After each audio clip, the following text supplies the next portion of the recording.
Welcome to Three Devs and a Maybe, the podcast series for beginner web developers and general web enthusiasts. Now, introducing your show hosts, Michael Budd, Fraser Hart, Lewis Gaines, and Ed Mann. Hi everyone, welcome to another episode of Three Devs and a Maybe, episode 26. This week we are lucky enough to have a very special guest in Joe Watkins. Welcome, Joe. Hi. How are you doing? I'm good. Good. Well, thanks very much for joining us this week. I know we have got a lot of questions for you, so but we'll start off the show in the usual fashion, and we'll just go around the table. I should mention that this is the first week we haven't got Fraser because he's gone off to, I think he's in California at the moment. Is that right? No, I think that's right. Yep. Isn't he on a Rod Stewart reunion world tour or something like that? Is he the lead groupie or something like that? He does like Rod Stewart. He is a massive fan of Rod. I can't believe it. He comes up with Barry Manilow for me, and the best I can retaliate with is Rod Stewart. I should have given that more thought. No, that was a worthy effort. That was good. But yeah, he might be joining us for like a little cameo role tonight at some point. So we'll keep an eye out for him. Cameo. He's like, it's Fraser. Tonight, Matthew, I'm going to be Fraser. Exactly. But let's start off with you, Edman, then. What have you been up to this week? Anything you can tell us? Anything exciting? Well, I went to someone's birthday on Sunday. Oh, yeah. Because obviously in England we had the bank holiday. I think wasn't it Memorial Day in America as well? Yeah. So it's like, yeah. So, on Sunday we had Lou's 31st birthday in Tunbridge Wells. Did you say Memorial Day? That's so ironic because my memory of Sunday is minimal. Oh, from about 8 o'clock onwards anyway, which I think is about the time that Mike got there. It was beautiful. It's really great because I drove basically for 8 hours on a Saturday back from a stag. Back from a stag do in Derby of all places. Got home, drove off to Tunbridge Wells to make the special effort to see my good mate Lou. And today he tells me he doesn't remember talking to me at all. I do remember you being there. Oh. Just not talking. You just remember his face. It's not the conversations we had.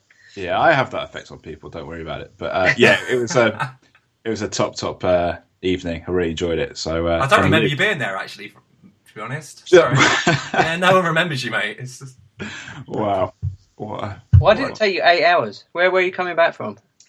From Derby. Yeah, I had a little stag do up there. Why is stag do in Derby of all places?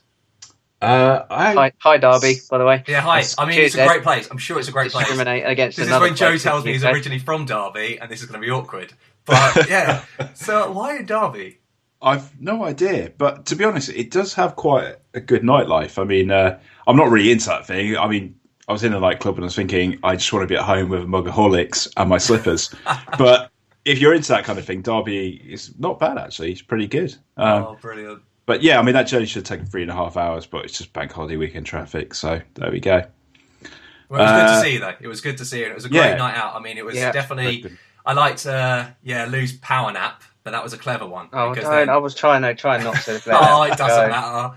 It doesn't matter. It was a great night, and I can say it's the first time I've ever done that.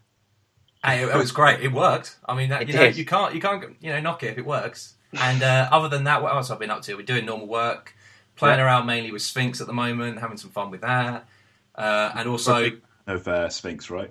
Well, yeah and no. Like, I mean, there's other ones like Solar and stuff like that, but I kind of initially started out with Sphinx, so I've kind of using it, because I've got the most experience with it and stuff like that.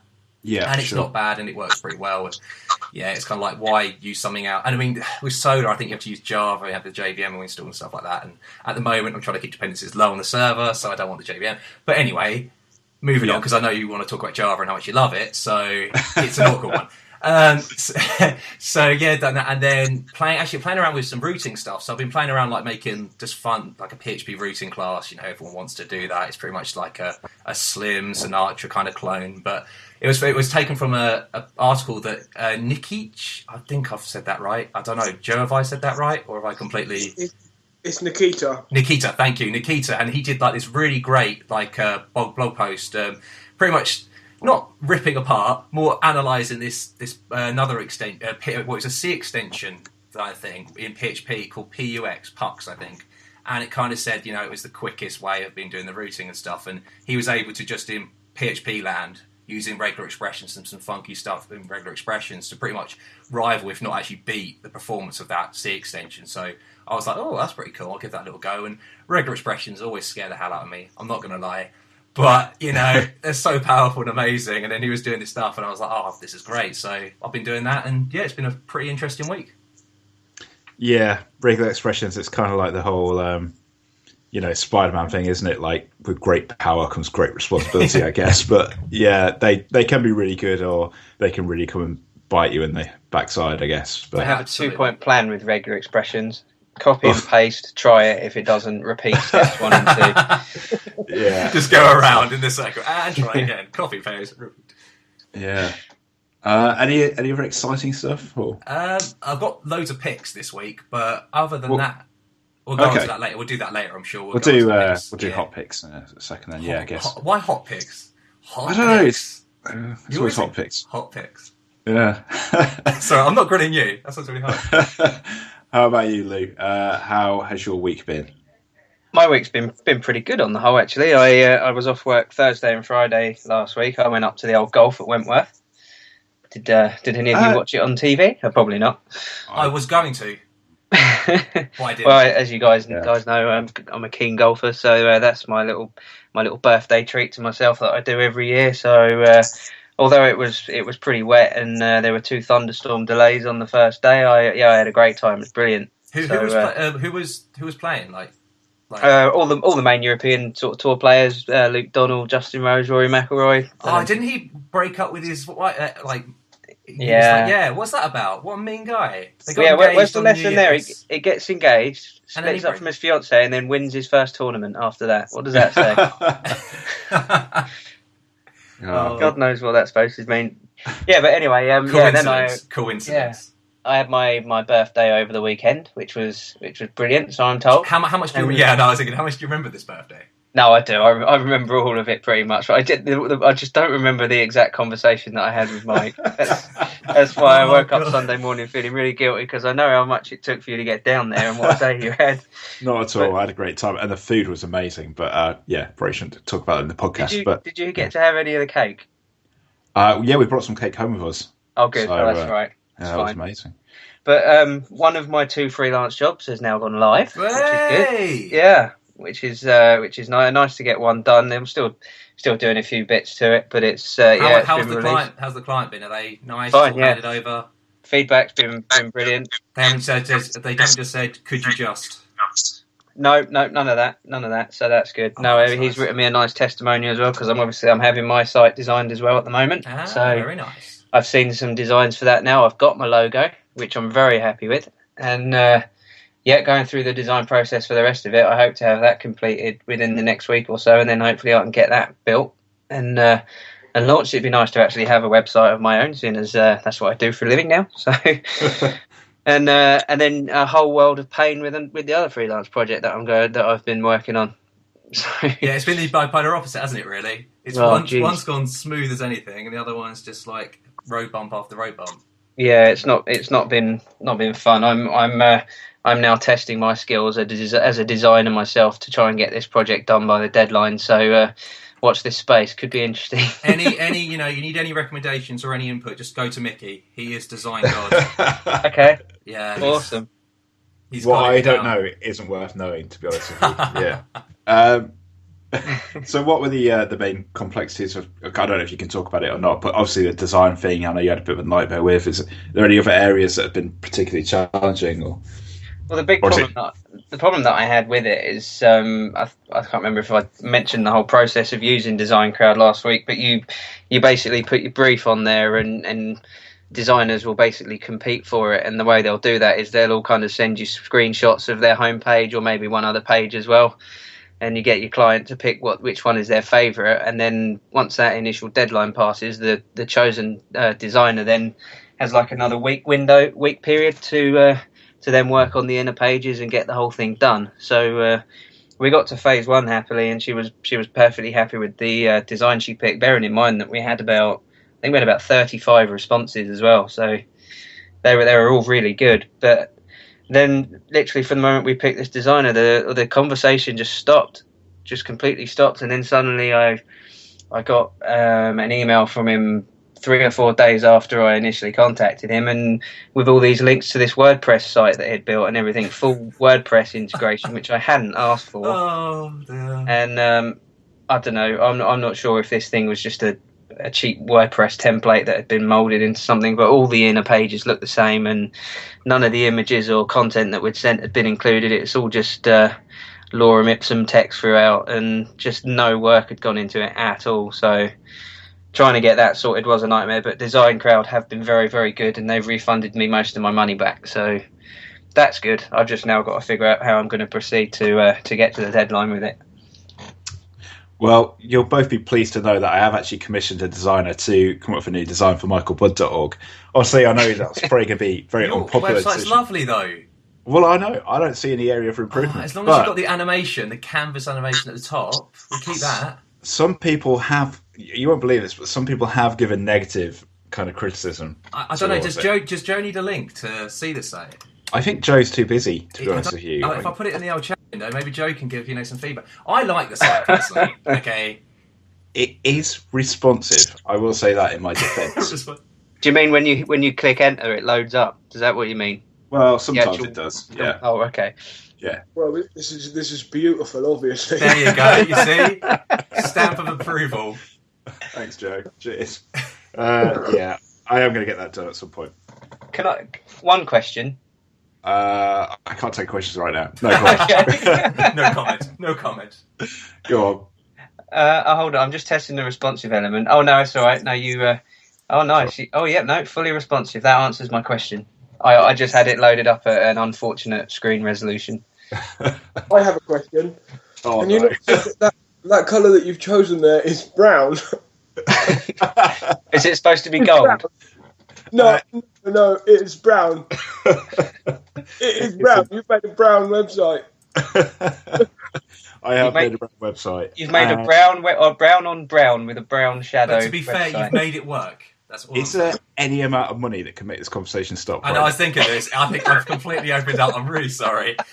Moving on. So, Lou, that's your week done. It's been a good one. Yeah, I think so. That's pretty. It's been that's everything from me. Without Awesome. hogging everything. Yeah. Okay. People don't want to listen to me waffling on. They want to listen to our special guest. That's true. Yeah. Joe, can we ask you about your week, or if it's too top secret, don't worry. But anything you can tell us about that you've been working on this week? Brown websites. No, nothing brown. I started the week pretty normal, pretty quiet. There's a new branch of PHP being worked on, and I've got quite a lot of code to convert, so I was just sort of quietly doing that. Right. Then I made a post on PHP.net last night. And things went a little less quiet. They were less quiet after that, yeah. Can we have a link, please? Well, PHP.net is right. Just go PHP.net, you'll be able to... Oh, sorry, I didn't hear that bit. I thought this... Sorry. I made that last night, and it seemed pretty productive last night. Everyone was quite positive that it was a good idea, and then this morning, I sort of... that it was not so positive. That's a really good way. That's a politically good way of wording it. It was not so positive. I think it's probably going to be removed, actually. I think it's probably going to be removed. I don't understand why they're so against it when it just tells you pretty much exactly what you need to know. Yeah, I don't understand it. It should be simple, shouldn't it? It should be a case of here's what's happening. Yeah. And letting everyone know, and as you say, there was misinformation out in the wild. You might as well correct it, because people are going to start thinking it's real. Yeah, and that's where they get their facts from. And people on the internals list were like, "Well, why don't they just read the patch?" Well, they can't, can they? That's it. I mean, yeah, exactly. Speaking from me, I can't. You know, it's like people need to just know it in a simple way, to be able to. There's only probably a handful of the internals developers that are involved in the conversation that can really look at the patch and see what it is and why. And they can all talk about it till they're blue in the face, but I'm not convinced that they really understand it as well as they would like everyone. Because the confusion is that that people think that it's implementing a JIT, isn't it? A just-in-time addition. Yeah, that's what it stemmed from. Someone on PHP classes put in a podcast that it had a JIT already, and we'd copied HHVM, and it was all very doom and gloom, and it was all about how the end of PHP was coming. Oh, I thought, well, that's not true. And, that would be very, very bad news for me. PHP classes, no one really takes that seriously, but then SoftPoint picked up on it, and that sort of is serious, because that people do go to there for their information. You know, maybe not me or you, but quite a lot of people go there for their information. Yep. Absolutely, and that just starts off this trickle effect, doesn't it? Where people then start saying it, and it just becomes actually fact, when actually it's a simple post like this just says, no, this is what's actually happening. Fine, there we go. Yeah. It wasn't a case of we need to explain how it works and how it does what it does. No. We just need to say this is what it actually does do. It's the PHP Next Generation post. Oh, yes, that one. Yeah, the Next Gen post. Yeah. Okay. I mean, it's a great. I mean, that's another thing. Like how. I mean, this must be a massive change as well in the PHP. Well, I assume in core it's it's a massive change in core, and also, I mean, will there be much userland stuff that will change other than just the fact that performance will be better for the code that we already have?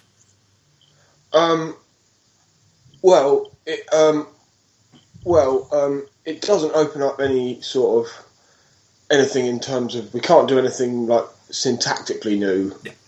It doesn't really open up anything there, but I suppose it allows us to, in a way, be more complex in what we do. A lot of the time we've got to sort of stop at if we go to do something in one of our own personal projects, we'll do whatever our skill set will allow. We'll use all the tools at our disposal and whatnot.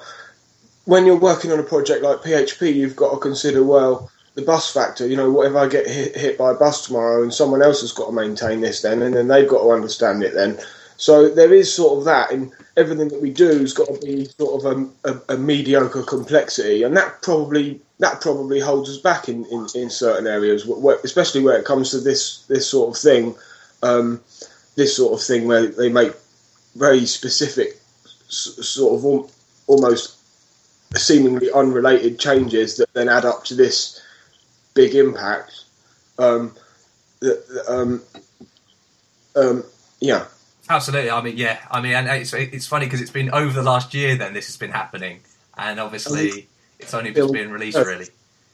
Yeah, and we just heard about it now, and I thought, you know, as well as tackling the misinformation, it also serves the purpose of encouraging those people that think it's okay to go into a room for a year and work on a project on their own without telling anyone that it's not okay, and that actually they should probably announce that, and they should not only announce it to a few developers that might understand it, they should try and make it palatable and say, here's what we're doing, here's why, here's where it might lead. That's awesome. That really would be that transparency of, you know, not everyone knows what's going on, but then not everyone needs to know. It's just kind of having that high level view of something, the concept, instead of the actual implementation details. Someone who doesn't understand the implementation details is just as affected as someone who does, but they just don't understand the details. But they're just as affected, you know, that they get the same benefits and they pay the same price as anyone else for any particular feature.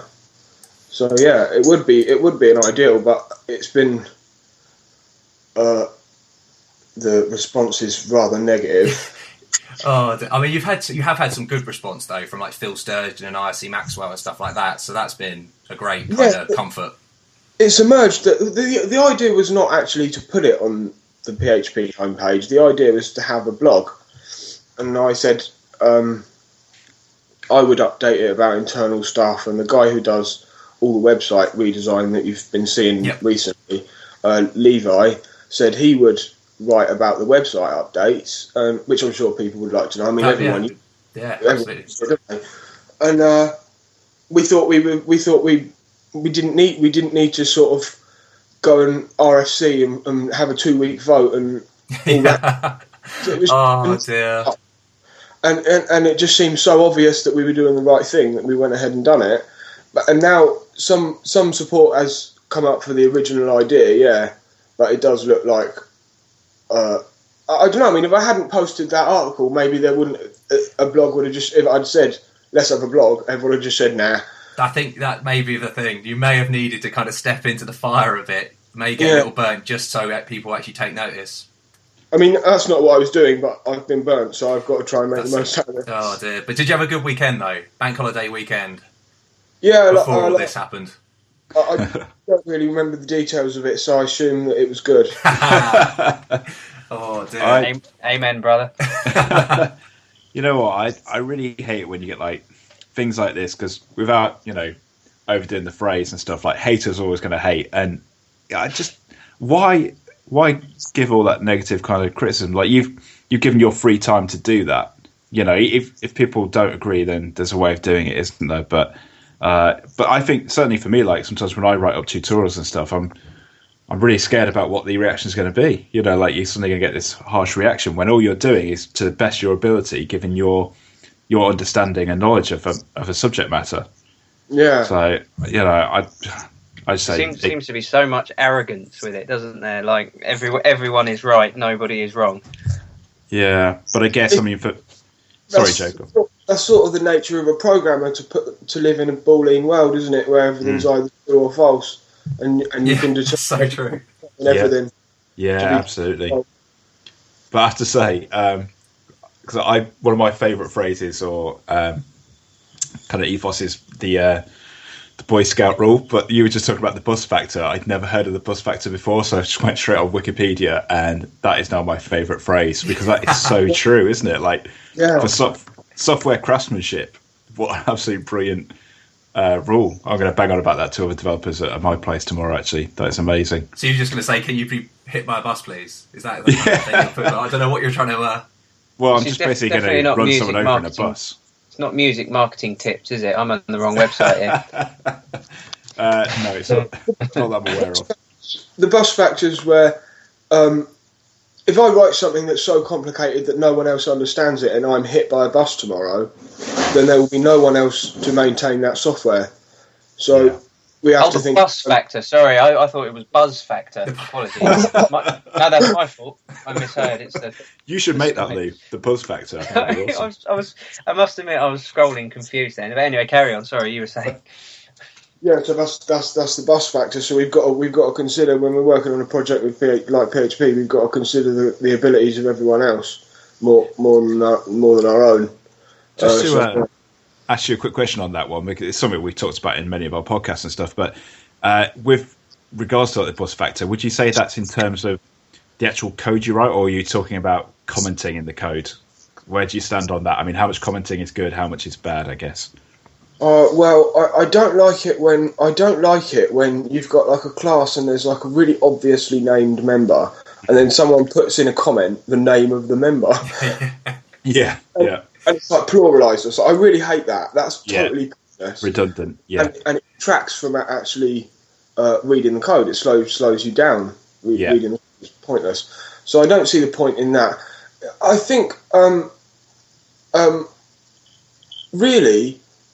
You want to only put in code. You want to put examples in code and comments in code that are not obvious by the name of the method, the parameters, the location of the method, and all that stuff. If you design sensibly, then it's not necessary to go around commenting every 3 lines because everything's obvious from the way everything's laid out. So I prefer to go for that than comments, although they are useless and.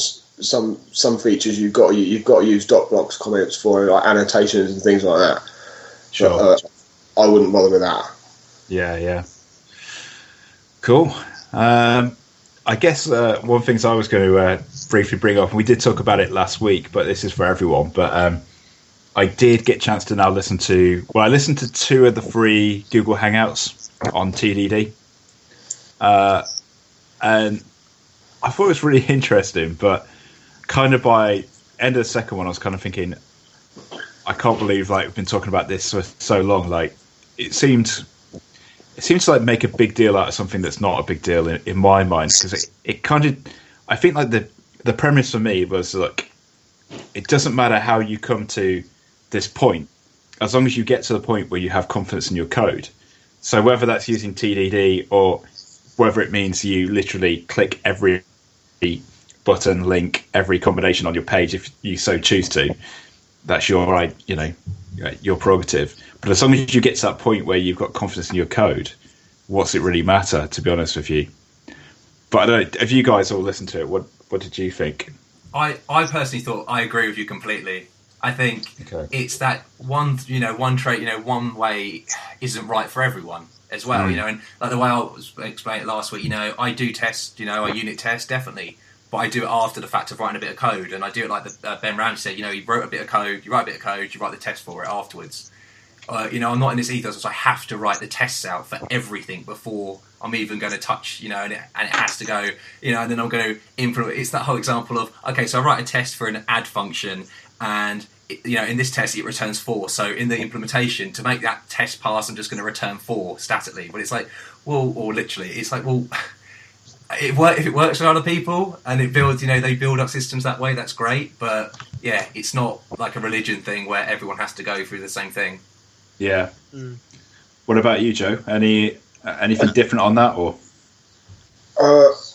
Well, I don't really view patterns like that. I don't really view the pattern. You shouldn't go into a project with a pattern in your head, thinking I'm going to use this pattern here to do this thing. You should not think like that. It's not constructive. You should just code and then draw on your knowledge while coding of these patterns. But it doesn't make sense to say, in a way, test-driven development doesn't even make sense, because testing is just something you do if you're sensible, and it doesn't make sense to say that drives the development. I don't view any pattern in that way. If I've got knowledge of it, then I'll apply it where it's appropriate, but I won't go into something. Just like I know lots of languages, but I don't go into a project thinking I'm going to use this language for this project. Yeah.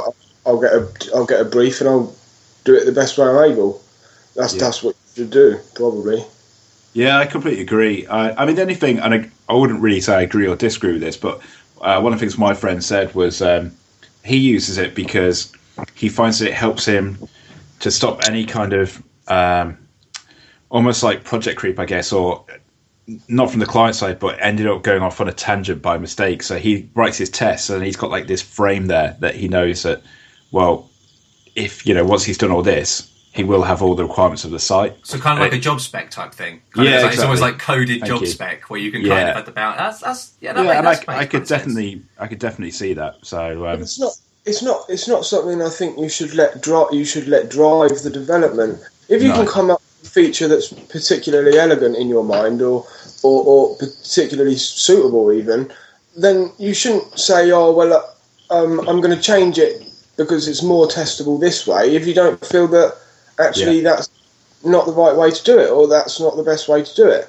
You shouldn't let it drive the development like that, because then if you're sensible, you can always find a way to test sensible code, so just try and not be sensible. And then so true. That code, the testing of it drives anything. Completely agree. Yeah. I think that's a pretty good summary. How about you, Lou? What do you think? Because have you had a chance to look at you must be busy like crazy though the last couple of weeks. This is the interesting thing actually, because I've had my head in the clouds for the past couple of months because I've been pretty busy. I haven't had any chance to really knuckle down and learn some new stuff. But unit testing's always been very, very much next on my agenda of things to properly knuckle down and learn. Because up until this point, I think Fraser mentioned last week, didn't he? He's very much the same. We're supposed to still kind of manual testing. Yeah, it's agency work, isn't it? Where it's I'd find it hard to let go of trust in that, to be honest. But I mean, up until now, I've always thought like testing was a major part of programming, and with obviously PHP unit, codeception, all these things that are being raved about. But now I'm wondering through all this debate, like, are people still viewing it as crucially as it was before? And is it still up there? Should this still definitely be the next thing that I need to learn? Oh, absolutely. Yeah. Oh, you should definitely spend time on it. but it should just be something you do. It shouldn't be something that drives anything. It should just be something that you do because the vibe that I'm getting is that people are getting really obsessive with it. It's philosophy. It becomes like a philosophy, isn't it? And it's that whole test bug. I've been bit by the test bug, and now it's going to change every bit of code that I write now from now on. It's going to go by this ethos that I'm going to write the test first. It must take websites like 3 times as long to build if you're doing it that way. Like if you're testing everything. People become very good in it. I have seen like a lot of people who are very good and quick being able to do it, but it's the whole the way that Joe was saying. The fact that you should test drive your development, not really, because I think the implementation and the actual problem should drive the implementation because that's what you're trying to solve. You're not trying to solve the test problem. Yeah, testing is just something you do. It's not a problem. It's not the problem in itself. It's not like saying, well, actually, absolutely agree. But I think. Oh, sorry. I was just going to say, like, I did feel like almost a little bit sorry for. Is it Kent Beck? Who was on there? Who wrote the book on extreme programming? Yes, XP. Yeah. Because the feeling I was getting from him was like, look, I use TDD because that's how I learned. Like when he was a kid, wasn't he? Like he started doing it that way, and he's saying he's done it that way because that's what comes natural to him. And then, like, if people want to do like he does, that's fine. But if people don't, then don't. Yeah. And I feel like it just got a little bit kind of, more than it needed to be, really. But are you saying that something in programming gets blown out of control, out of proportions? I mean, that would never happen, would it? We're all level-headed, individuals. I wouldn't dare say. Absolutely. Wouldn't dare. Yeah. Oh dear. How about you, Mickey? What have you been up to this week?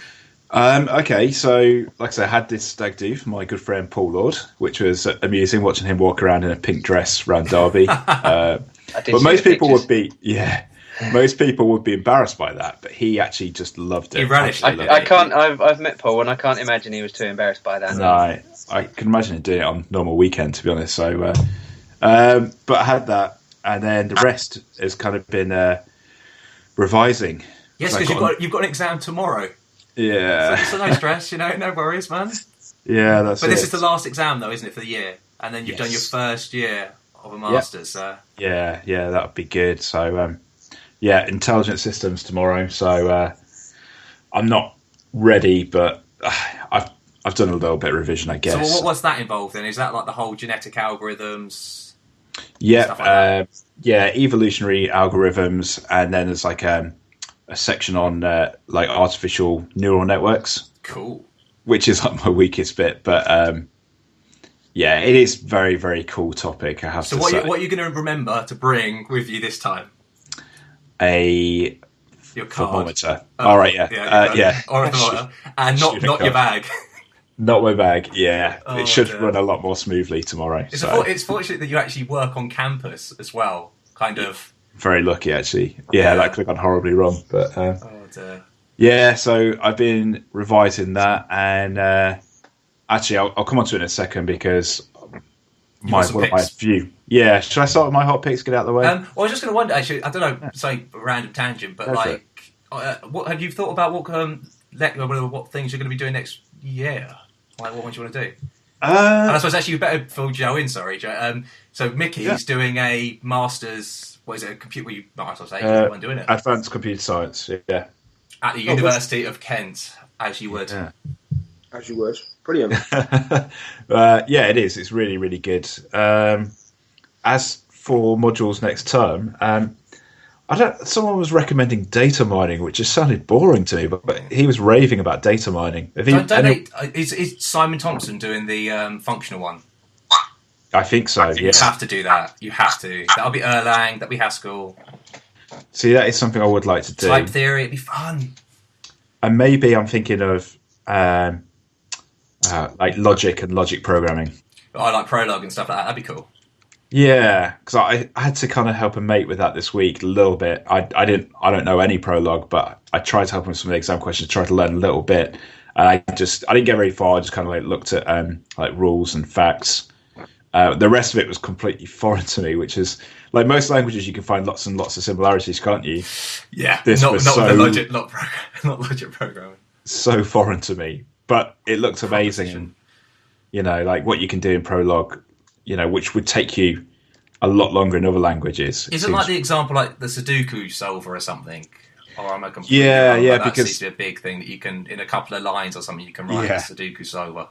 Well, that's it, because one of the assignments that I had for my Intelligent Systems module, they said you can use any language but Prolog, basically. Because that would... Yeah, it would have been... Oh, that's not fair, you know? You're using the right tool, you know, the right language for the job, surely... That's it. Well, that's what I thought, but... Anywho. Probably wouldn't have helped me anyway, to be fair. But yeah, I'm looking at maybe those two modules to start off with, and then who knows, really. I need to have a look at the what's on offer. Functional programming. Yeah, that might be a good shout, actually. So yeah, I mean, we'll move on to hot picks then. But the one I was really going to talk about was just a video that I looked at the other night. There's loads of videos on YouTube about neural networks, but I found one that was quite useful. It's like an 8-minute long one, but it's really good. It just for anyone who's like, you know, it might sound complicated, but anyone just wants to get the concepts of what neural networks are. It's a really good video. It just explains it really quickly. You don't need to be a genius to watch it, which is good for me. But I'll put it in the show notes. I've got two videos, actually. One's a longer one. One's like 55 minutes. And talking of brown websites, this is like a brown video. It's like a brown background, guy in a brown shirt with a brown tie. It's amazing. But yeah, that's like a 55. He's stealing your theme, man. He's stealing your style. I'm gonna sue him. Don't you worry. I'm gonna take him to town. But yeah, I'll put those two in the show notes. But they're really good for anyone who just wants to get the very basic gist of what neural networks are. Awesome. Ed? I have got some picks, yes. So last week I forgot to mention, so our forums, which are PHPDBG, we all love that. They're not going too great because I haven't really added anything or, you know, started up much on there. And also all it is just filled with spam because that's what these nice bots do for you. So it was nice that this guy named Steve, he posted on there saying, "Oh, I heard you mentioned forum, new forum software, or something that's more appealing to us developers and the way we work now with Stack Overflow and stuff." And also, Stack Overflow in the same sentence. And he recommended this, and it looks pretty cool. It's called Discourse, and it looks quite interesting. Now it's a Rails app, so We'll hold up, that. But it looks really nice, and it's talking about the fact that forums like they were are dead. Well, not dead, but they're a bit boring, and they're not really what we want.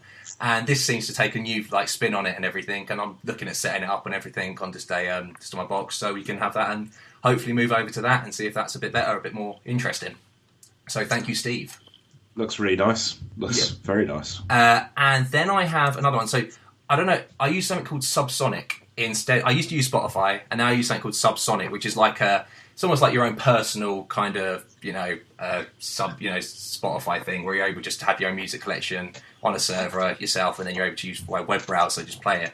And the annoying thing is, obviously, you can have tabs in Chrome and everything, so I keep it playing. But when I close Chrome, it can be a bit of a pain. So I found this on the Mac. It's Fluid app, and all it does is really simple. It's a wrapper around WebKit pretty much, and all it does is creates almost just an app that you're able then. It's just a browser pretty much. It's just like a web app, like you would install it on your iPhone or iOS.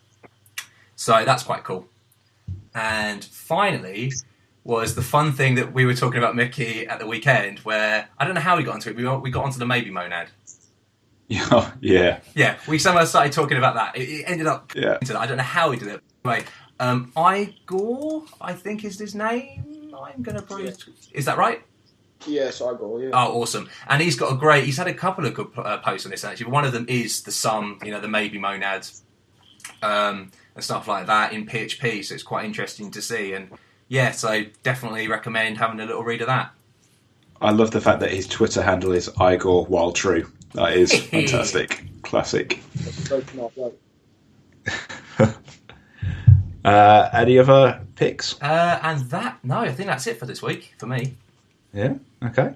What about you, Lou? Got anything you want to share, or nothing really of note? The only thing that I've really implemented that's been third party has been a jQuery gallery thing that I used on James' golf website that I made that was launched this week. It's called Photo Box. It's quite a nice one. I'll put a link in for the show notes. Awesome. But it's a nice responsive image gallery that I used that was nice. Sweet. But no, that's about it. quite easy to integrate and stuff, is it? Usual stuff. Oh, dead easy. Yeah, just the usual. You just call jQuery on the old unordered list selector, and it goes from there on the class of that, and it pretty much does the whole thing. Just put all your images in a list. And don't you like it when plugins and stuff just work? Yeah, well, and then they say, "Could you just?" And then you have to hack it, or you have to then make your own one. Yeah. It's like, no. I was experimenting with writing my own, but I realised that it was going to be a bit more. It was going to take a bit more than I had the time for. So I've got one half built that I will come back to. Yeah. Cool.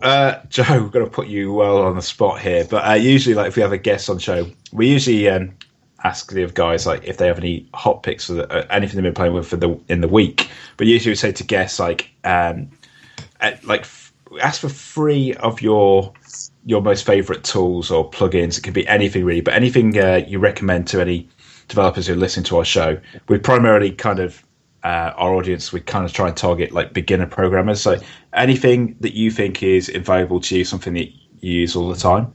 Is it all right? Okay, that is. Put you on the spot, or do you want me to come back to you on that one? Cool. Probably come back to me on that one. Yeah. I've got a couple. No. I mean, you could use PHP debug is also a really good one you probably want to use. You want to use pthreads, you want to...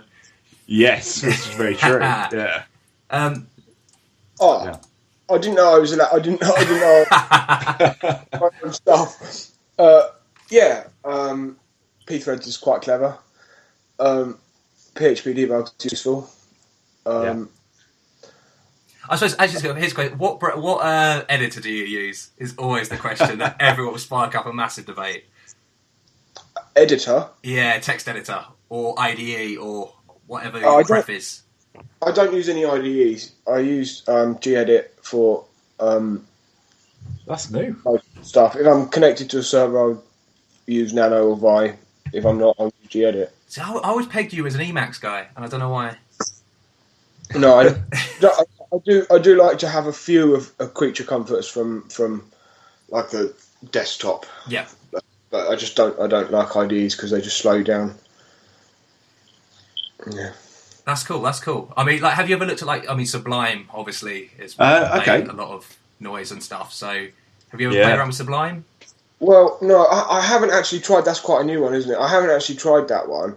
But the problem is with any of them, really, even the really ones that start out really lightweight, if you want to install a few different language packs, they just get big. I mean, they just get complicated, and then they're slow, and then they just slow you down. They blow up pretty easily, don't they? Quite quickly. You can get something that started off as a nice little download into a beast, like an IDE style. Yeah.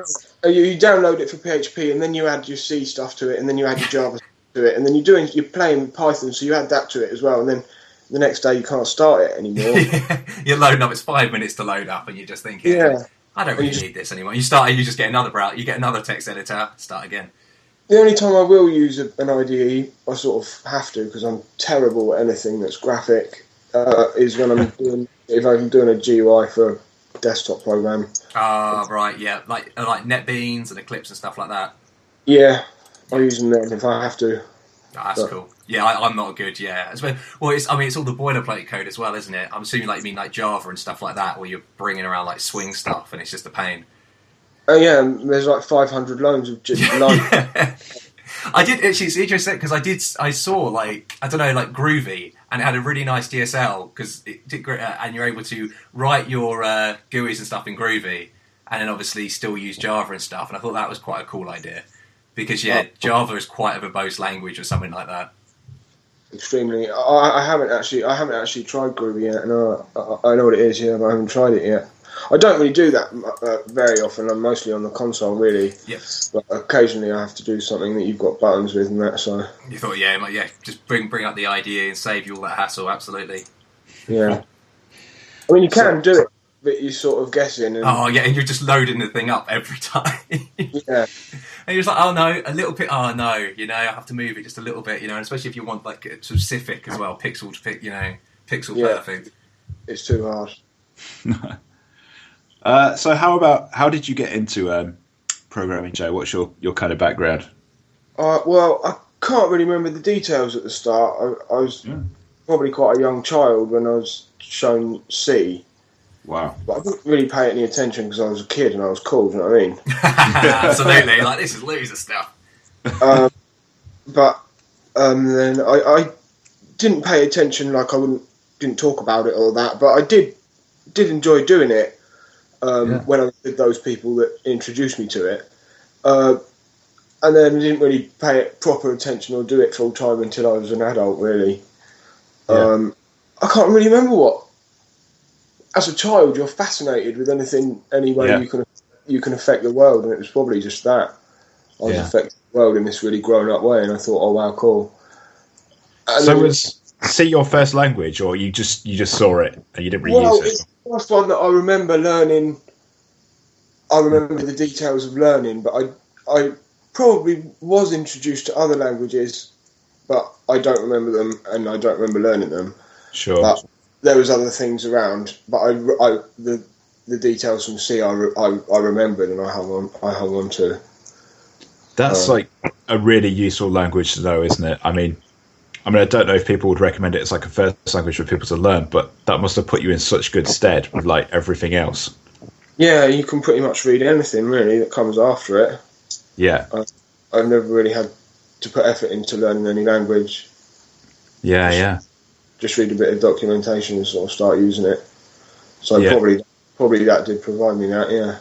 So when did you get into PHP then? Because that's always an interesting one. I go from C and then probably like Java and stuff like that. And well, actually, PHP used to be, well, it still is, a really cool C project. It was this. See, before that, there was other. You could use other stuff on the web before it emerged as a proper solution. Sort of the beginning of PHP 4. There was other stuff you could use, but nobody really was. But if you had something to do, you would generally write your code in C or in Perl sometimes, and then you put it in your CGI bin, and that was it. And when this thing emerged that made it much nicer, I was already interested in C, and I was already interested in it from that angle. That this interest in C project, and I didn't really have any interest in web programming. I didn't really have any interest in any particular area of programming at that time. It was just a project that came on the scene, and I started reading it, and then later on. I understood a lot of how it worked before I wrote a lot. I still don't write a lot today, really. I mean, most of the stuff on GitHub is not actually PHP, it's C. Yeah, straight C stuff, yeah, absolutely. Checking out your repo, it's definitely just, it's awesome. It's all for PHP, or mostly PHP, but I don't really write a lot of stuff in it, in my free time anyway. So yeah, that's how I was introduced to it, sort of as a C project rather than a way to write. Cool. That's a unique way of like getting into it, because obviously now, because it's such a big popular language, everyone obviously goes in through the fact of knowing PHP, then they're thinking, I better learn C for that. Yeah, I don't know if C is very useful. I don't know if C is very useful. I don't know if it's very useful to say to someone you should learn C so that you'll be better at PHP. But I do think that it's useful to for someone to have an understanding of how it really works. Yeah, the magic bit underneath it, and that there is actually a reason why it's doing that. Yeah, and so that they don't necessarily have to be able to write patches and extensions and things like that, but they understand when they're writing their PHP code, they understand what it is that they're actually executing, but rather than it's just this magic text that is in a document.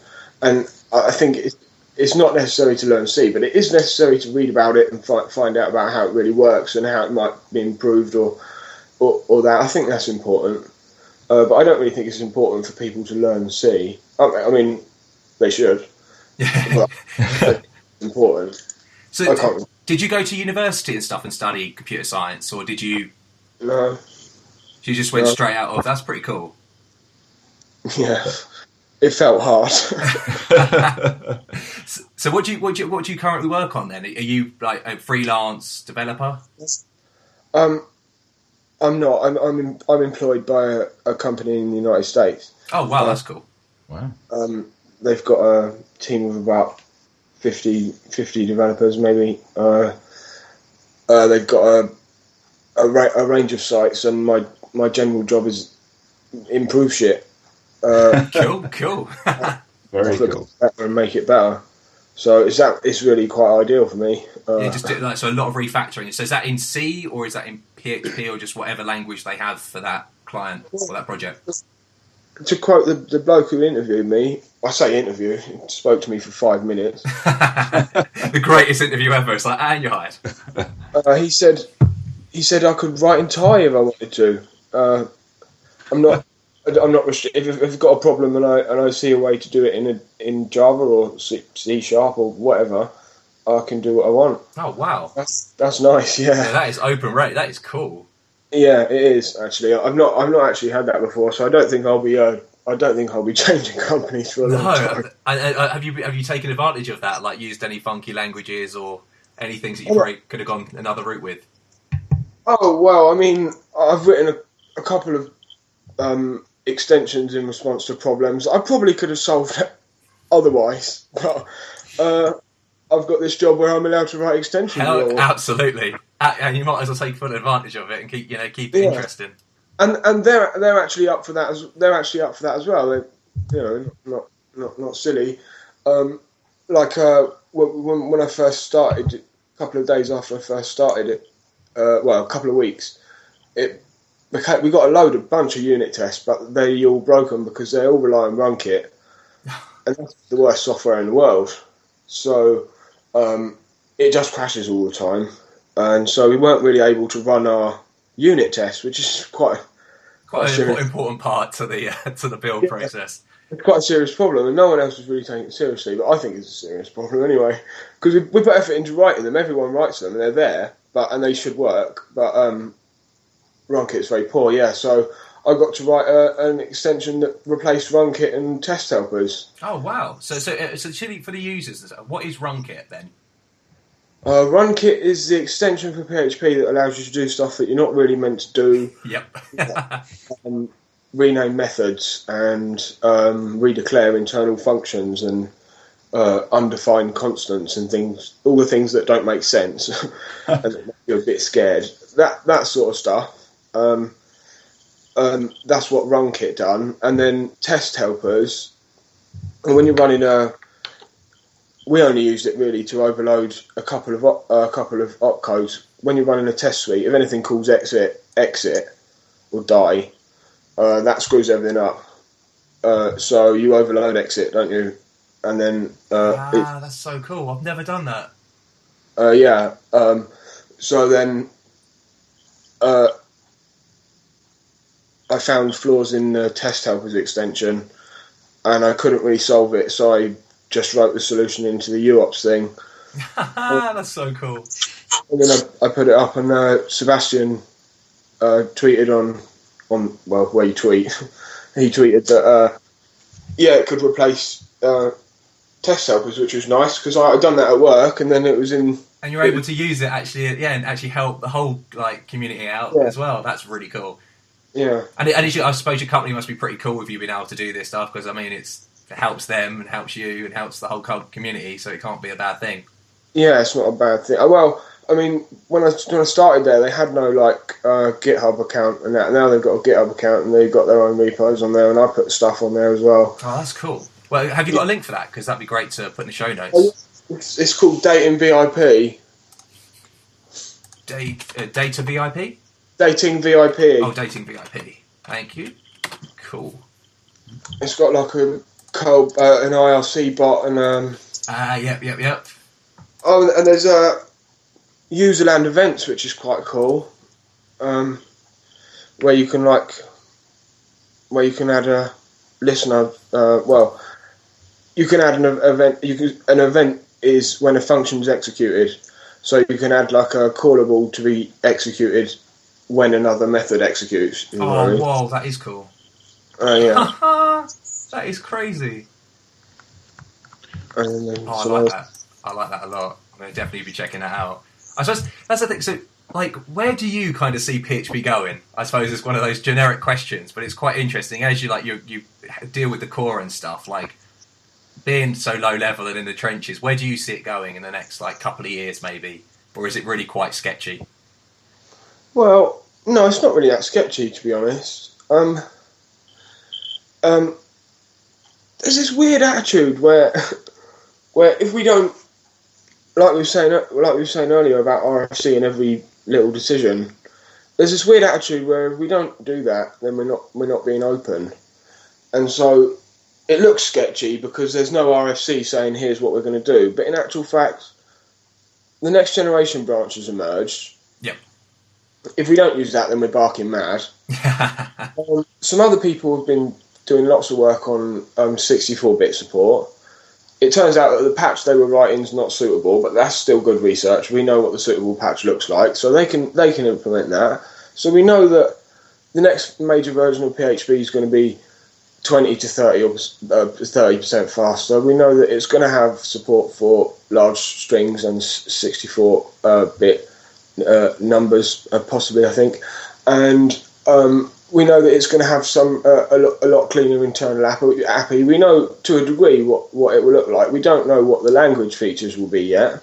See, I suppose that's the annoying thing, that all the users, all us high-level users, all we see is the shiny new syntax. Yeah. And maybe and actually, obviously the numbers are great. So you're like, oh, and you can sell that. It's like the whole, Steve Jobs things, and it's 30% faster, that type of thing. It's like, oh, great, not all the hard work that's had to go in and the internals of doing that. It's that kind of just, oh, by the way, they all care about the shiny features. Well, no, I mean, that's not what we spend our time doing. We all spend our time fixing bugs. Absolutely. And that's the serious stuff, the stuff that, you need to keep, the language as it is, what now, just keep it going.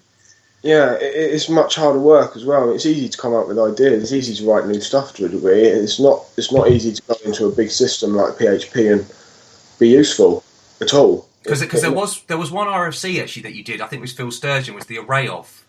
And I thought that was great. I thought that was really, not simple in idea that that makes sense. Kind of just makes sense.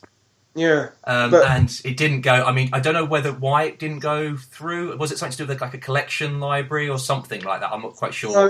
No, internals is mad.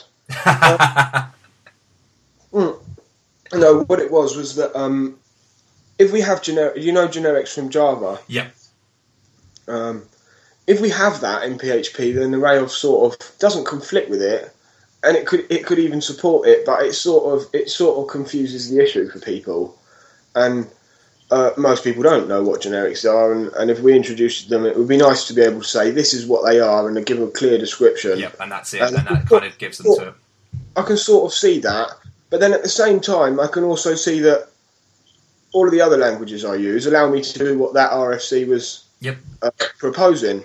So in a way, it's sort of, well, we should already have it. It's not a case of let's decide if we should have it in the future. It's a case of this is missing. It's in other languages. It's in other languages that we'll use. So I don't know why people pretend that it was really weird. I mean, C's got it, and PHP's written in C, so definitely everyone knows. Yeah, absolutely agree. I mean, and that's the kind of, I suppose the thing is, it's always that waiting for the next thing. It's like, oh yeah, we'll get it when we get generics. But it's like, well, when is generics coming then? And it's that putting it off. Instead of, we've got this now, why don't we just add this? It works. It's exactly what we want and what we need. Well, yeah, I mean, things always get in the way. The last RFC I wrote the patch for, that return type one. Yes, that's another great one I was going to talk about. Like, yeah, that's really cool. That's now on hold because of the Next Generation. Oh dear. Things can just come up like that. I don't really mind, actually. I don't view it as a waste of time. I mean, we know what the patch... When you're developing a patch, you're doing no more than research, really, finding out how it can be done. And we're still in the process of that. It's on hold, but I haven't wasted any of the time I've put on it so far because, that gave us... It gives you that kind of roadmap of where you need to be and what you need to do because, instead of this kind of haze. That's really cool. It's crap to have to be waiting around, but then at least nothing's gone to waste. That's it. And I suppose the nice of it, RSC is it's there for everyone to see. So it's like that hard work isn't just gone in the sense of actually we don't want this, and it's just an email conversation between you and a couple of other cores. It's like everyone can see this is all the work that you've put into this as well. Yeah. It's that kind of... I only wrote the patch, actually, which is quite easy, really. I mean, other people designed the actual implementation and the details of it and done all the research about how HHVM handles stuff and all that stuff. That wasn't me. That was Levi, the guy who does the website again, and other people had input, but it was mainly Levi. I just wrote the code. He defined how it was going to work, and I just made it work. That's cool. So I suppose actually that moves on quite swiftly to like your opinions on Hack and like the hip hop VM. Like, do you think it's a good thing for PHP as it stands, or do you think it may be a bit? Well, I think it's an entirely separate project. I think that there's this misconception that they live in a house together happily. Yeah. They don't. There's no part of HHVM that's useful for PHP. Ideas are, but we don't really need them. But ideas are useful, but we can't just go into the HHVM tree and say, "Oh, well, let's take out." Exactly. Yeah, it's just like, oh, we just merge it in. They've just, you know, it's just a nice simple merge. No way. Yeah, exactly. That doesn't exist, and it never will exist. The only effect I can observe is there's been other implementations of PHP, just as clever, just as good, give you the same kind of results. There's implementations that compile to CLR, .NET CLR, and there's the Parrot VM which can compile lots of languages to machine code. There's other implementations. There's no reason to say this is something new. It's not. And it's unfinished.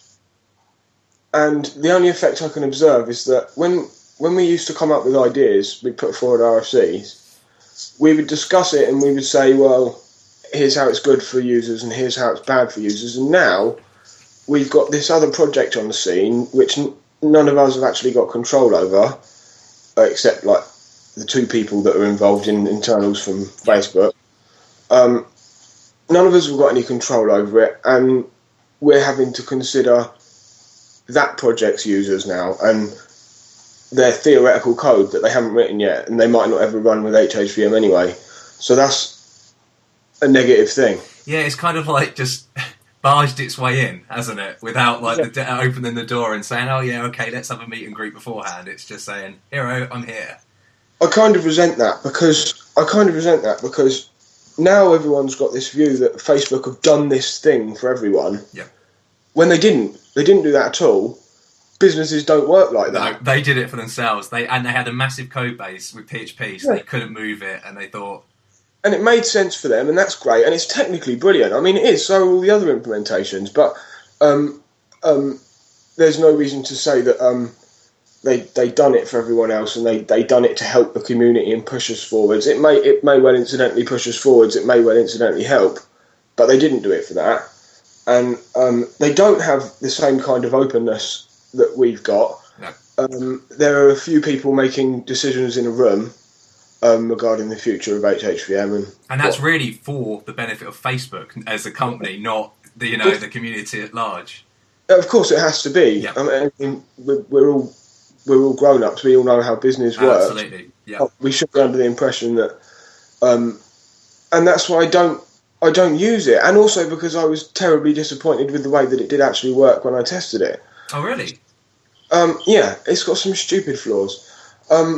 So I'm not really that keen on the way that the whole thing's been done. When I look at the code, I think, well, very clever, great. But when I look at what it's actually doing, the only effect I can observe it having is a bad one. And all the other implementations have come and gone, and no one's even batted an eyelid. No one cares. It's just because this has got Facebook behind it that it's this mammoth. Because budget, and that's not fair. That's just as unfair as them going into a room, and doing what they want, and then using the name to do whatever they want. I mean, that actually moves quite well because like we had Ben Ramsey on last week, and he contributed the array column function. I don't know. array column function and stuff like that. And he had like, he was talking about his presentation. He was talking about, you know, the core and all that type of thing, and, you know, deving for the core and his experiences with it. And there was a thing, like we ended up talking about like a PHP specification, and I'm sure you hear that a lot. I'm sure that must bore you to death, that whole idea of having a specification and then you can have implementations of them, like other languages, like, you know, the Pythons, the Rubys, etc. And I know that's a pipe dream. I mean, you know, but I suppose the nice thing about HHVM and stuff like that is that because of their budget, they're kind of having to make a bit of a spec. Or am I completely off base there? They've got a working spec. I actually quite like the idea of a spec. Regardless of HHVM, they're not the only people that could implement a Zend engine or a runtime for PHP. So I like the idea of a spec in that respect. Anyone else can come along then and research the language and have a competition with like different, you know, and that, I mean, that's worked so well with like JavaScript, hasn't it, and or ECMAScript and stuff like that. Yeah, and I think that would. It would also remove some of the silly barriers to features at the moment, where if someone comes along with a feature and it somehow, like I said earlier, is too complicated for the language, too complicated for the implementation, rather, the implementation would be too complicated. We say no, we don't want it. Whereas if there was a group of individuals maintaining a specification independently of both HHVM and the Zend engine and all other implementations, if they'd done that independently, then they would be the people that you appeal to for introducing language features, and then it would take that decision out of the control, out of the people's hands that have got it at the moment, which I think would probably be a good thing. And it'd be competition, and it would be, you know, it's not a cop-out of, well, we can't because it's too hard. Other people will be like, well, in our implementation, we can, and that's fun. And then, you know, you'll be able to do different ways and find out, you know, oh, this way wasn't the best way of doing it, and, you know, and stuff like that. And I've got no doubt that the Zend engine will always probably be it will always be the primary implementation. Yeah, the de facto, yeah.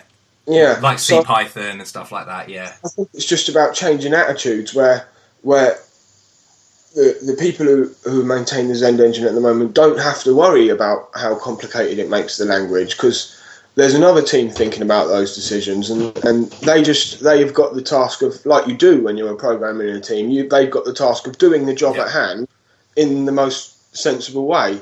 So it's not a case of, oh, we're not going to do it because of this or that. They're going to do it because it's part of the language, if they want to support the language. So I think it would just be a way to force people to have a better attitude, because they're not going to do it by themselves. No, I completely. I think that's a great. I mean, I suppose because I'm very limited in my C knowledge. I wrote a blog post on building a PHP extension, which it's embarrassing, so I'm not going to show you. But other than that, I mean, how coupled is Zend, the implementation, to the actual?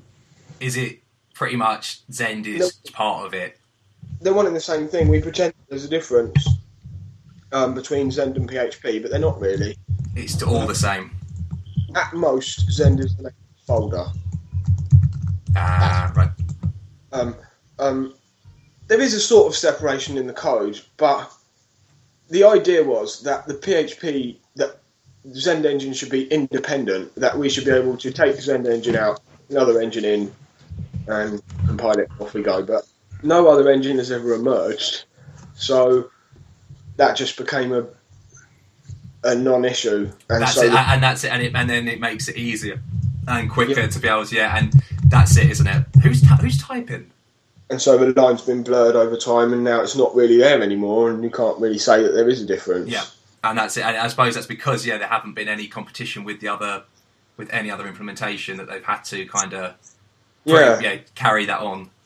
But some of the other implementations were just the same, as they offer the same things that it's quite bizarre, really. No, like the .NET one. I mean, that's really clever. That was really clever at the time. It was years ago, and no one ever even talked about it. Like, no one ever took it seriously at all.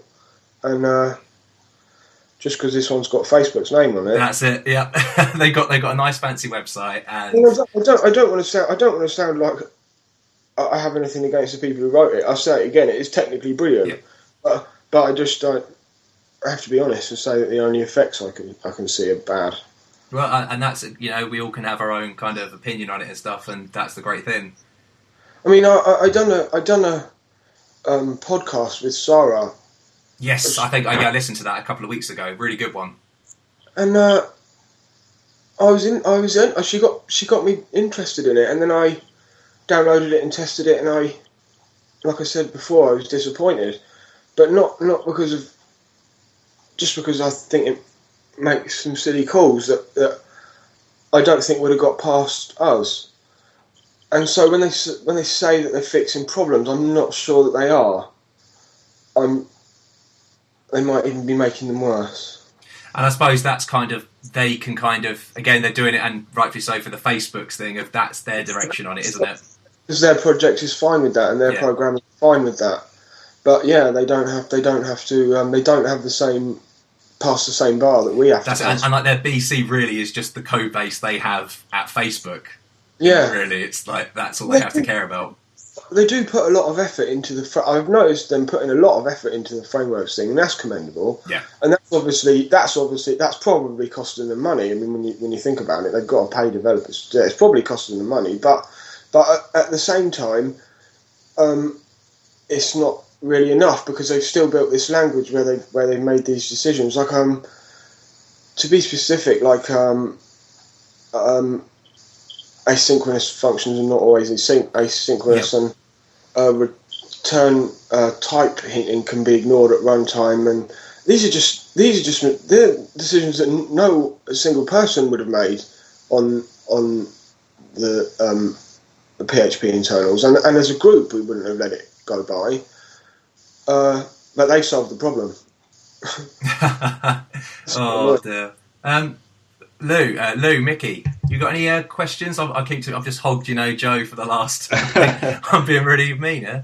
Lou has gone for a Lou break. Okay. Okay. But I am here, and I would like to know about pthreads actually. Kind of what made you decide to make it, and how hard it was, really.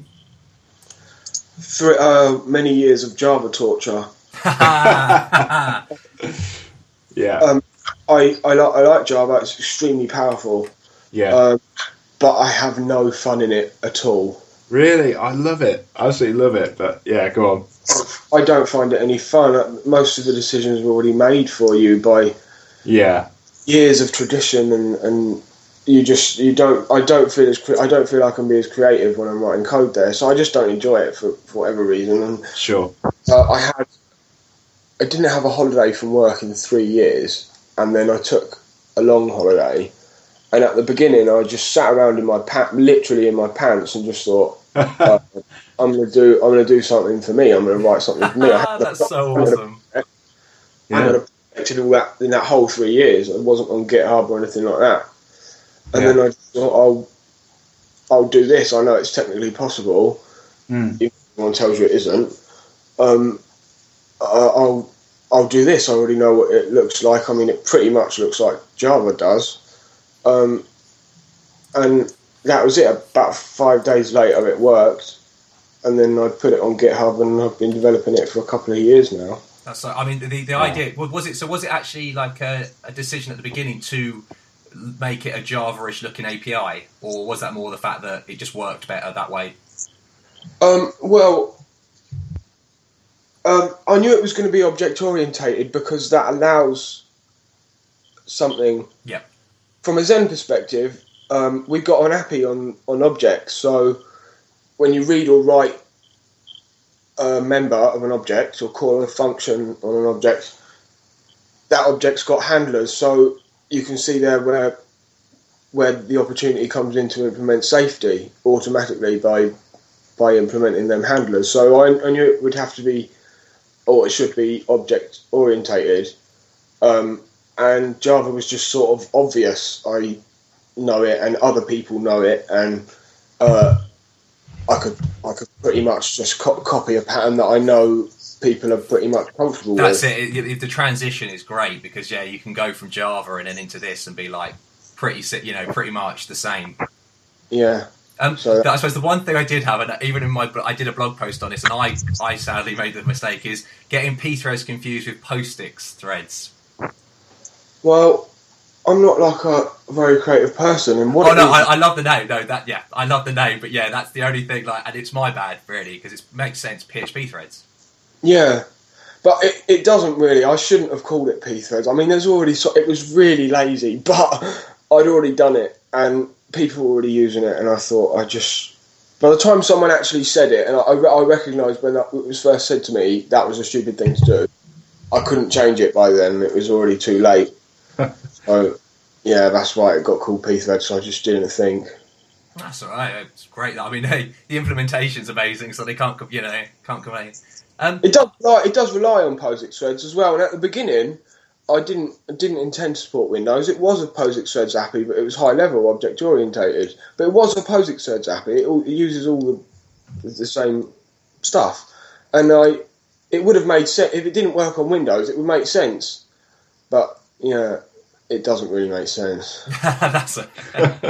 I'm really interested in PHP how it does threading then, because I know C Python, Ruby, MRI, in those implementations they use like a global interpreter lock.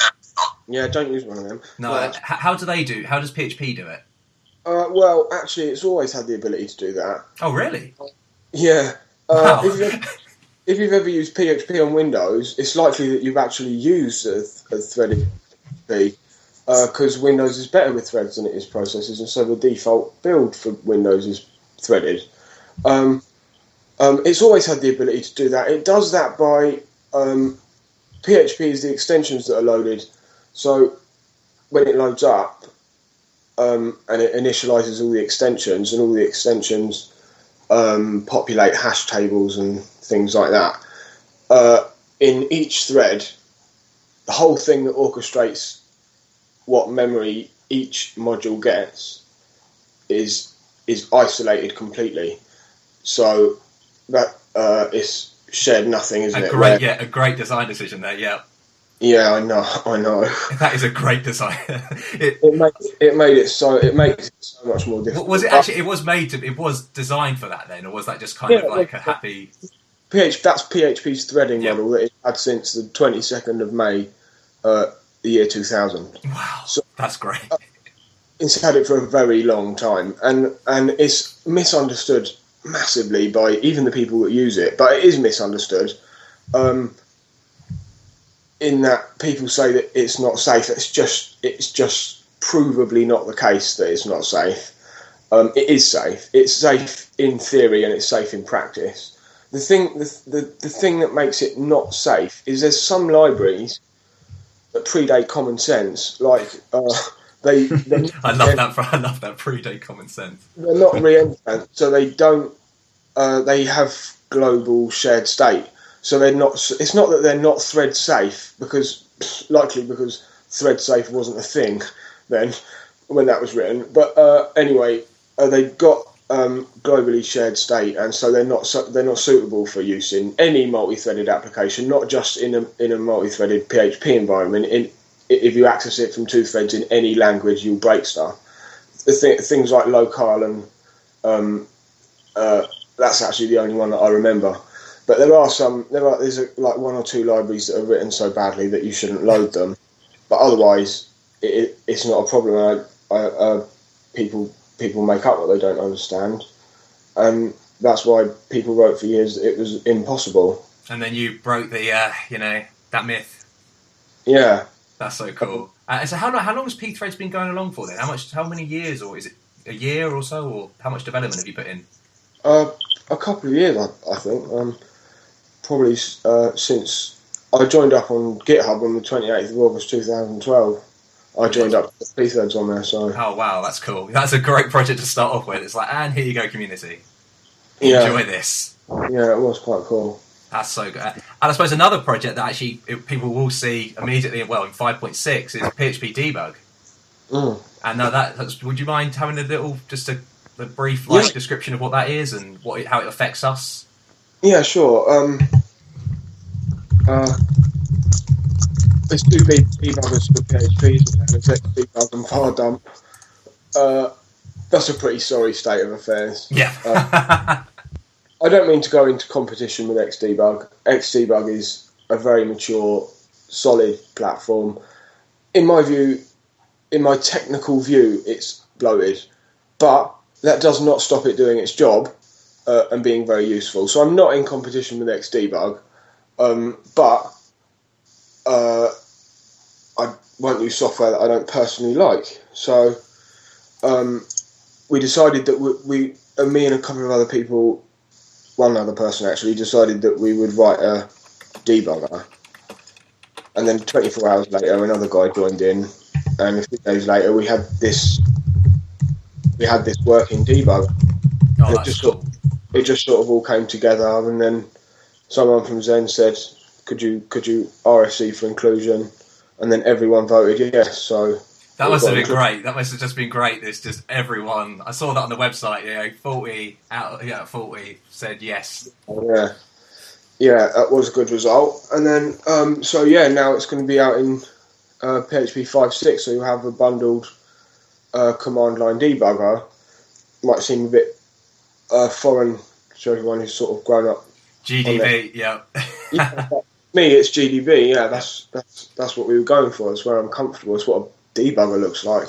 And it's worth mentioning that Xdebug also has command line client that can make it do that sort of stuff as well. But I just wasn't interested in that. So we decided we'd write one, and we got one, and it works quite well. It has one advantage over Xdebug. Xdebug, when you load code in Xdebug, it changes it. So that affects how it executes, and so it ghosts in the machine, isn't it? You're chasing stuff that's not there. That's it. Yeah, I suppose that's what I was like the actual implementation details are that you're doing it a completely different way. You're not actually rewriting the code that's actually getting executed. We actually get control over the virtual machine rather than change the code, so that we can got somewhere in the code to sort of do our business. We do our business by overtaking the virtual machine and letting the code run as it is, and then interrupting the virtual machine as a debugger would. And that works very well. And when you run code without using any of the features of a debugger, it runs at the speed that it would anywhere else. That's great. So that's a nice. It's not like a necessary thing. When you're writing a debugger, you don't think about how this is going to perform. It's just incidental that the way that the implementation worked, that it could actually do that. Yeah. So that's very nice. And also, PHP Storm have said they're going to integrate support and Java's Eclipse PDT scene. Oh, that's awesome. Implement support.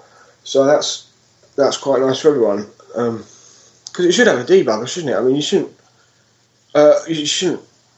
Debugging's part of programming. That's isn't it. Yeah, exactly. And I mean that's why people then still, because it doesn't come by default, with Xdebug or another. People then do go down the route of var dumping and just exiting and stuff like that, and because they haven't got anything better. That's it. It's like they don't see it. It doesn't come with it out of the box. Yeah.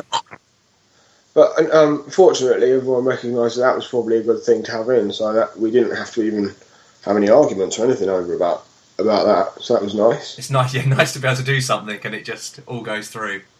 Oh, that's awesome. That's awesome. Mickey, is Lou still here? Yeah, Lou is still here. I think he's got time for the quiz if we're ready for the quiz. Here. Right. Now, I did mention this, sorry, Joe, but we do a quiz each week. Okay. Okay, and it's a 10... have you got time for a quiz? I know we've kept you quite a long time. Me, yeah. Yeah, you should. Oh, awesome. So it's I've mustered together 10 questions. They're computer related, PHP related mainly. They're a pretty random selection, but what we do is we just go through the idea of what all these questions. I'll give each one of you randomly. I'll pick one of you, and then you each get a go to answer the question. You get the question right, you get a point, and at the end, whoever's got the most wins the prize. Are they multiple choice, Ed? They aren't multiple choice. Oh dear. But it's okay. It's okay. Actually, because Joe, I'd feel pretty confident if I was you. To be honest with you, I think you might win this quiz. On line number 52 of the P. No, I'm joking. Right. The first question is: And actually, this links into a tweet that I mentioned. I don't think last week, the week before. So I've unfollowed you. A lot of people do. It's horrible. So in_array. So you've got that function. Yeah. Okay. And what does this strict flag do when set to true? And I'll go with Mickey. You can go first. Oh no, I knew you were going to say that. If in array and there's a strict variable. Do you remember that thing I told you about Fabio? I think it's Fabio from the Symphony project. He showed this example that was a little bit funky. Would you be angry if I said I didn't remember that? I'll be hurt, because it just shows you don't listen to me. I vaguely remember you saying something about type hinting. So, Yes, type. I can't. Something to do with that. Something to do with type, should say. Yes. Okay, and Lou? I use in array a lot, but I've never had any need to kind of see what else it does. So I'll be honest, I've never investigated it.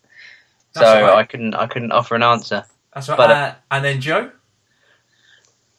It's types, yeah. Types are the need, yeah. That's it, yeah. So it does the type coercion. It does that. So if you have false, it will then do the type coercion to say, I think that is right, type coercion, that it will then match the types up. But then if you have it to strict, it will make sure that the type's the same as well. Yep. Okay, so I think both of you get a point there, Mickey and Joe. Yes. I probably actually should write out these, shouldn't I? I should have a little thing set up. I wouldn't bother putting a Lou column down. Oh, Lou, you're going to get to go your way, sir. Right, we've got one there, and we've got one there. Right, okay. Question 2. Oh, this is going to be a good one. Joe, you're going to like this. As of this morning, what version is the stable release of pthreads on? And you get an extra point for the exact release date. Jesus Christ, Ed. Joe, would you like to go first? Did you really just say pthreads? Yeah, which version is the stable release? And you get an extra point if you do the exact release date. Exact release date? Oh, I don't know.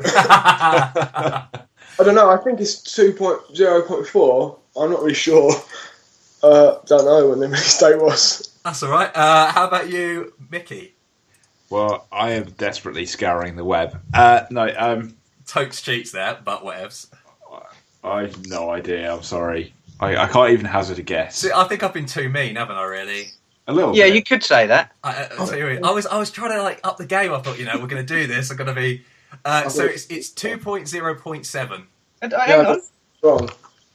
You didn't even give me a chance. Oh, he didn't let me finish. He had that. Can I offer my answer, please? Go for it. 2.0.7. You get a point. That's good. Wow.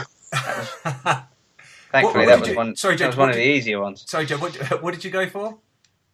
I got it totally wrong. I said 2.0.4 or something, didn't I? That was actually released in the 28th of March this year. Yeah, I'm terrible.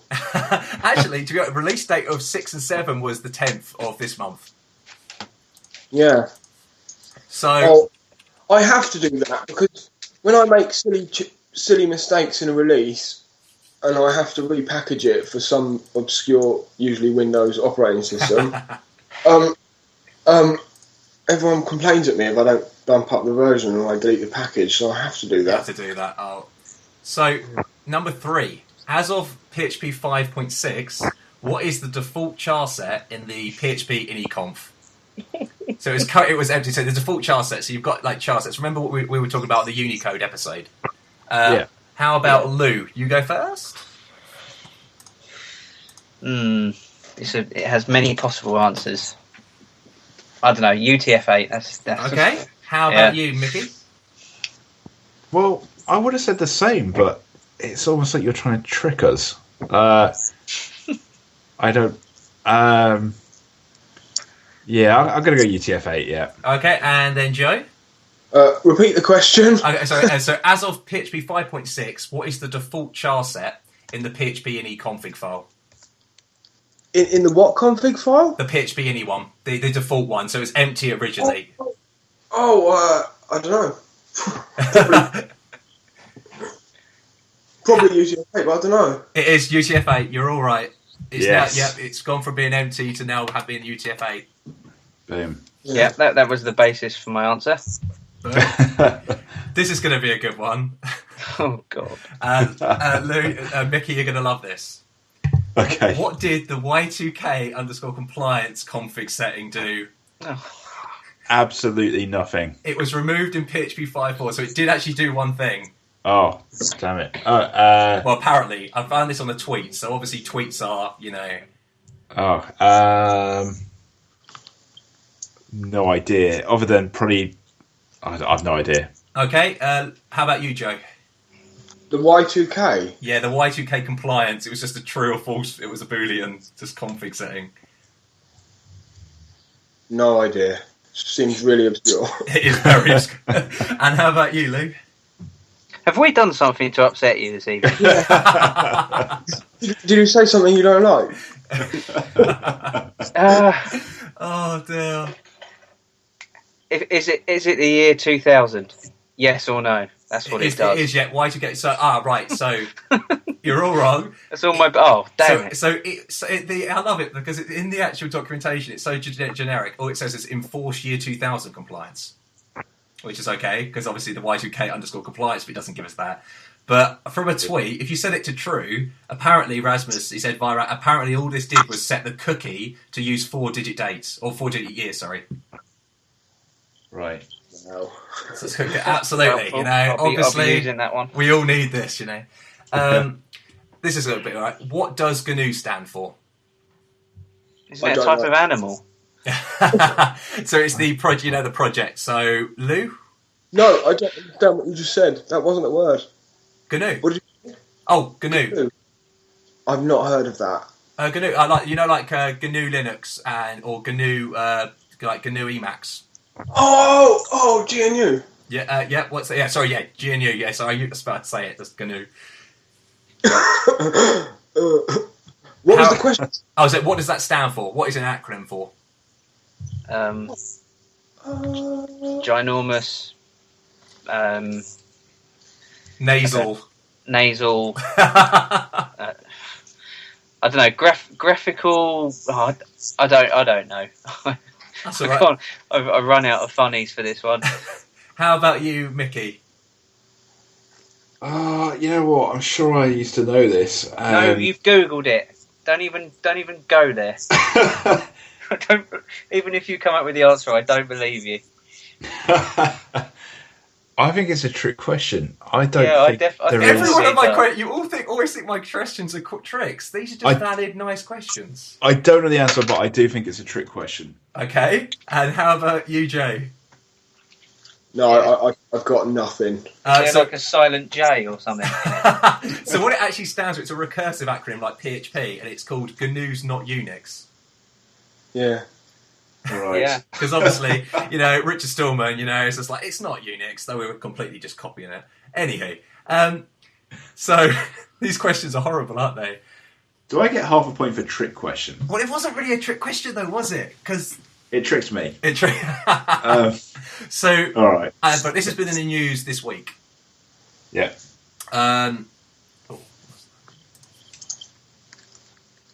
This GNU. There is actually a GNU. Oh, so Lewis just put it is. What is it? So in the Daily Mail, which is great paper, hey, GNU. Do you think you are? The moment a fearless GNU takes life into its own hands by chasing away a cheater. There you go. Does he get a point for that? And actually, so. And what the funny thing is, that is the logo of the GNU project. So yeah. You should you should get a point. You'll get a point for that. It was an animal. I think they should get a point for it was an animal. Absolutely. Lou, you got a point. You are now winning with 3. Fantastic. Wow. Okay, so here we go. This is it now. We've got the last 5. Ooh. Dun dun. The last 5? The last 5, because we've had... So, what? Yeah. This has been in the news recently this week. What is the most popular web server among the top 1,000 websites ranked by Alexa? It's got to be Nginx if the world makes sense. Okay, and Mickey? Apache. And Lewis? I would have said Apache. So Joe's got it right. Oh, boom! Wow. So this week it turned out. So W3 Techs, which do a lot of statistics and stuff, it turns out Nginx now runs 38.8% of the top 1,000. Apache running 33.7, and good old IIS runs 9.2. That's a solid 9.2. But Apache technically does still run most of the site of known sites. But yeah, Nginx is making its way, which is, as you say, Joe, all what we need. Yeah, that's pretty impressive, isn't it? How long's it been around for? It's been around for quite a while. 2001, I think, or 2002. It has, but it's slowly made its way up, like because of it being a simple system. Performance. Yeah, FP, you know, like the idea, you know, fast CGI type thing. I think I'm talking rubbish. That's straight from the 80s. That is awful. What was that? The fact that we still use a CGI interface, like the PHP interpreter, is terrible. Oh, it doesn't install that well. So number 7, yeah. And I'm going to let Lou go first. Thank you. What is the difference between concurrency and parallelism?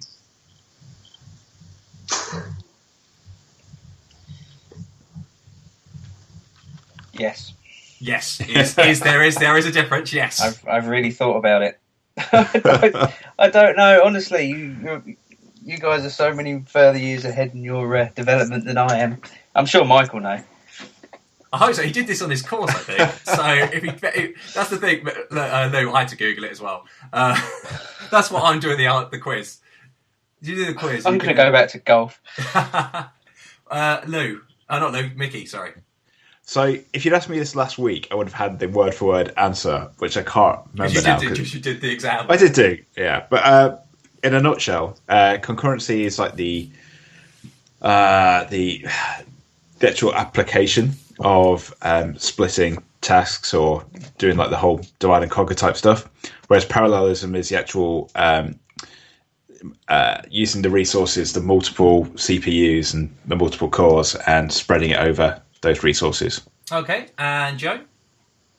Yeah, I basically agree with that. Boom. And I think you're right, yes, because so what I've got is concurrency is when two tasks can start, run and complete in overlapping time periods, but it doesn't necessarily mean that ever both be running at the same time. At the same instant, multitask on a single core machine. And then parallelism is, when the task literally is run at the same time on multi-cores. I've got a question for Ed then. Oh, here we go. What is hyperthreading? Hyperthreading. Something to do with being... I can hear you typing. Oh, no, it's not me. That is not me. Not? Oh, all right, I'll let you hyperthreading. Hyper is when you're low on something. I think it's when you're high on something, isn't it? Is it high? Oh, yeah, hypo is when you're low. Hyper, I'm really high on... I have no idea. Go for it, man. I have no idea. Well, I hope I'm right now, but I think it's primarily like Intel architecture, isn't it? But it's basically taking one core and like simulating two cores, basically. How do they do that? Is that just by doing like shifting between? Yeah, you're asking the wrong guy. Maybe Joe knows. I don't know. Is that right, Joe? Do you know that? I can't give you a detailed explanation of what hyperthreading is. I only know what they've told me when I'm buying CPUs, basically, and when I've read the odd MSDN article. But I don't really know what it is. I know what it means for code, but I don't really know how it works. They're virtual CPUs, basically. That's pretty cool. This question you're going to hate, okay? So I reckon, Mickey, you can go first on this one. Okay? Are you ready, Mickey? Wow. Mickey? Oh, sorry. Yes. Sorry, can you hear me? Yes, I can. Okay. You had your mute on mute, yeah? I may have been on mute. Yeah, it's embarrassing. So how many primitive types does PHP support? And what are they? Oh, jeez. Oh, man, I've no idea, but I'm trying to think, because I did a little tiny bit of C before I got too scared. Oh, no, primitive. Think of the types you use just in high-level PHP. In high-level PHP? Yeah, just the primitive, yeah. Well, I don't know about string. I don't know if that's a primitive type. Yeah. It is? Yeah. Okay, all right. Integer, float. Yep. What else would you have? A char? No, we don't. No, not in. Sorry. I am clutching at straws here. I'm going to kick myself later at this question. Double? No. No. That? The float same thing. Yeah. I don't know. I give Okay. up. Lou? So you've got integer, float, and string. Yeah, pass. Oh, well, well, think of other types you use in PHP. Like trues, false. Oh, yeah. Oh, Yeah, I'll pass. You guys crack on. Boolean. I'll take that. Okay, Joe, what are the other 4? Yeah, Boolean, class, resource, and array. Boom. And objects. Class, yeah. Oh, yeah, object. class, yeah. Oh, sorry about that. Absolutely. So, yes, so I reckon I'm going to have to give... going to give Mickey a point, because he got that, and Yes. I'm going to give Joe a point. Okay, number 9. At this current time, how large can a string be in PHP? 2 gigabytes. Joe, what was that? 2 gigabytes. And then Mickey? You know what? This seems quite topical because we did talk about something last week, didn't we? I know in the ini file there's something that says 2 gigabytes, isn't there? Well, it's actually it's like a limitation on. Do you remember we had that? We actually had that. Did you? Because you did the quiz last week. And... I did. It was a great quiz. Yeah. I'm going to go with Joe. Okay, yeah. And then Lou. Yeah, 2 gigabyte. And you're absolutely right. Yes. What is that to do with then, Joe? Is that to do with the 86 architecture? That's 32-bit? the maximum size of a 32-bit integer. And then will that change then with the 64-bit coming around? Yes. Yeah. Awesome. Okay, so you'll get a point there. And then the final question, and Mickey, you need to get this to draw with Joe. And Lou? Yes. Was also there. You're awesome. What does the str to k function do? And I'll say, Mickey, you can go first. String to k. I never knew this existed beforehand. I'm not going to lie. It tokenizes strings. But Joe, that's what I was going to go for. You're going to go for that. Coincidence, I always believed that, Mickey. Yeah. The one question I knew the answer to.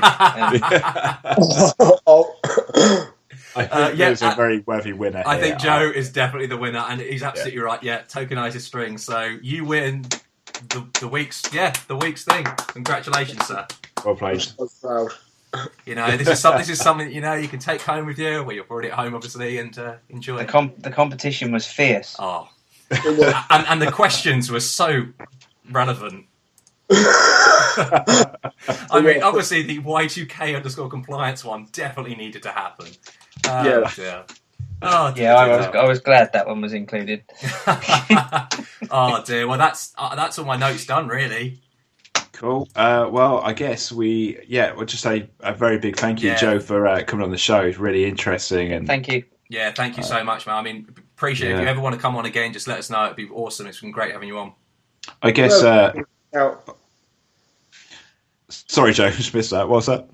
Just give us a shout if you've got a subject you want to talk about. That would be awesome. That'd be awesome. We'll definitely have you back on. But have you got? I don't know if you had anything. Have you got your own website or your own Twitter handle? Yeah, anything you want to pimp and stuff. Like we'll put pthreads and we'll definitely put like PHP debug. But anything like you want to kind of let anyone know about. My GitHub account, I suppose, is where I do all my interesting things, semi-interesting things. Do you blog at all or anywhere or? Well, I did yesterday, but Sorry. No, I don't. I got a domain, and I'm extremely lazy when it comes to stuff like that. And I asked a friend to set up the website, and the guy who done the PHPDBG.com website, I asked him to do it, but I don't really feel I can push him to do it, and I'm probably not going to do it now. Probably just stick to writing code, actually. Yeah. Oh well, it'd be great to have you on. I mean, like if you ever if there's anything ever you want to talk about and you can't be bothered to write a post, absolutely come on and we can discuss it on the podcast. 100%. Cool. Awesome. I guess the other thing we should mention is the meetup that we're going to, and maybe Joe might be interested. Oh yeah, that's a good point actually. Yeah, well, go for it, Mick. You might as well. I would have remembered the date, venue, or any of the details. So on meetup.com. So last week when we had our two great guests on, they mentioned that there are meetups around, and it turns out there are meetups around. We're just lazy and we just don't think about it.